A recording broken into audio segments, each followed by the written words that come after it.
बिस्मिल्लाहिर्रहमानिर्रहीम। अस्सलाम वालेकुम। अल्लाह तवक्कल फार्म से आज के एपिसोड में हम फॉलियर फीडिंग के बारे में बात करेंगे। इस एपिसोड में हम आपको बताएंगे कि लिक्विड फॉर्म में जो फर्टिलाइज़र का स्प्रे किया जाता है उसमें कौन सी फर्टिलाइज़र कब और किस तरह इस्तेमाल की जाती है और किस मकदार में आपने इस्तेमाल करनी है। इस चार्ट में हमने बताया कि हमने इस फसल में कौन कौन सी फर्टिलाइज़र और पेस्टिसाइड इस्तेमाल किए हैं। सबसे पहला स्प्रे हमने 2 वीक के बाद किया था। इसमें हमने बाइफेंथ्रिन इस्तेमाल की थी और इससे 3 वीक के बाद हमने एनपीके और सल्फ़र इनका लिक्विड बनाया था और लिक्विड के साथ हमने बाइफेंथ्रिन का स्प्रे किया था। और अब उससे 3 वीक के बाद हम तीसरा स्प्रे कर रहे हैं।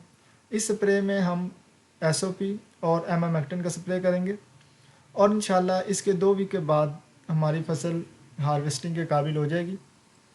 अब हमारी फसल पे अल्हम्दुलिल्लाह फल बनना शुरू हो गया। इस पे हम फॉलियर स्प्रे कर रहे हैं, यानी लिक्विड फॉर्म में फ़र्टिलाइज़र का इस्तेमाल किस तरह किया जाता है। लिक्विड फॉर्म में जो फ़र्टिलाइज़र इस्तेमाल की जाती है ये ज़्यादा जल्दी असर करती है और ज़्यादा इफ़ेक्टिव होती है, बजाय इससे कि अगर हम रूट के ज़रिए फ़र्टिलाइज़र प्रोवाइड करें तो उसका जो रिज़ल्ट है वो 2 से 3 वीक में देखने को मिलता है। लेकिन अगर हम इसका लिक्विड फॉर्म में स्प्रे करें तो तकरीबन 48 आवर में आपको एक अच्छा रिज़ल्ट देखने में मिलता है। लिक्विड फॉर्म में फर्टिलाइज़र का स्प्रे हमेशा सुबह के टाइम करें या शाम के टाइम करें।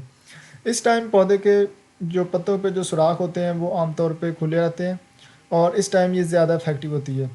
अदरवाइज़ होता ये है कि फर्टिलाइज़र आप जब दोपहर के टाइम जब टेम्परेचर ज़्यादा है उस टाइम अगर स्प्रे कर दें तो ये पत्तों के ऊपर खुराक रहती है, सही तरह पौधे को नहीं मिल पाती क्योंकि उस टाइम सुराख आमतौर पर बंद हो जाते हैं।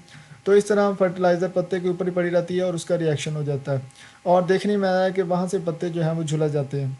इसलिए आपने जब भी स्प्रे करना या तो सुबह के टाइम करें या शाम के टाइम करें, जब टेम्परेचर 24 से 25 डिग्री के दरमियान हो उस टाइम आप हमेशा स्प्रे करें इसका। आज हम जो स्प्रे कर रहे हैं इसके अंदर हमने 1.5 kg एसओपी इस्तेमाल किया और 75 ग्राम का एक पैकेट एमामेक्टिन का है और हम इसमें 2 पैकेट इस्तेमाल करेंगे।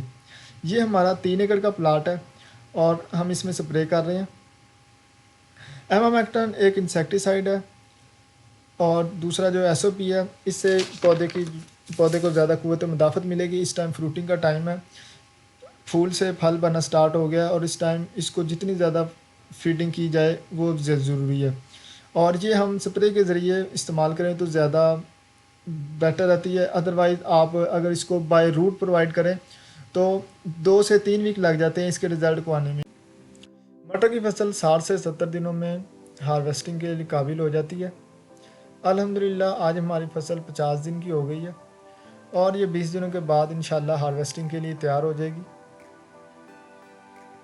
इन 50 दिनों में हमने पहले पानी के साथ 3 बोरी यूरिया इस्तेमाल की थी, यानी पर एकड़ 1 बोरी यूरिया हमने इस्तेमाल की थी और दूसरे पानी के साथ हमने एनपी 1.5 बोरी 3 एकड़ के लिए इस्तेमाल की थी। नई आने वाली वीडियोस के लिए आप हमारे चैनल को सब्सक्राइब करें, हमारे वीडियोस को लाइक करें, इन पे कमेंट करें, इससे हमारी हौसला अफजाई हो और हम आपके लिए और अच्छी वीडियोस लेकर आएँ। तब तक के लिए अल्लाह हाफिज़, अपना ख्याल रखें। अल्लाह निगहबान।